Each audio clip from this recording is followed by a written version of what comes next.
देवर जी, नमस्ते, प्रणाम। हम प्रताल वाली भौजी रउआ लोग कैसे बानी। आई होप रउआ लोग स्वस्थ होकर मस्त होकर हमहूँ ठीक बानी, मस्त बानी।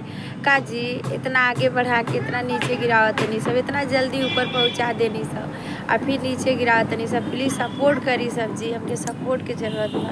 इतना अच्छा वीडियो चलता रहे, इस समय वीडियो भी 20 ट्राई के आगे बा। प्लीज़ आप लोग के सपोर्ट की ज़रूरत बा देवर जी लोग। आप लोग के एक लाइक और एक सब्सक्राइब से आप सबके डाटा ना जाए जी, हम स्टार बन सके नहीं। बस आप लोग फॉलो तो करी और सब्सक्राइब तो करिए देवर जी लोग। प्लीज़ प्लीज़ हाथ जोड़ के रिक्वेस्ट बा आप लोग से देवर जी लोग, जितना हमारे देवर जी लोग बानी प्लीज़ आप लोग सपोर्ट करिए। जितना जरिए हमसे प्यार करत हो, हमें सपोर्ट करत होगा सब क्यों काला दिल भेजी देखा तनी जे हम ना हमके सॉरी जे हमके पसंद करत हो लाल दिल भेजी, जे हमके ना पसंद करत हो काला दिल भेजी।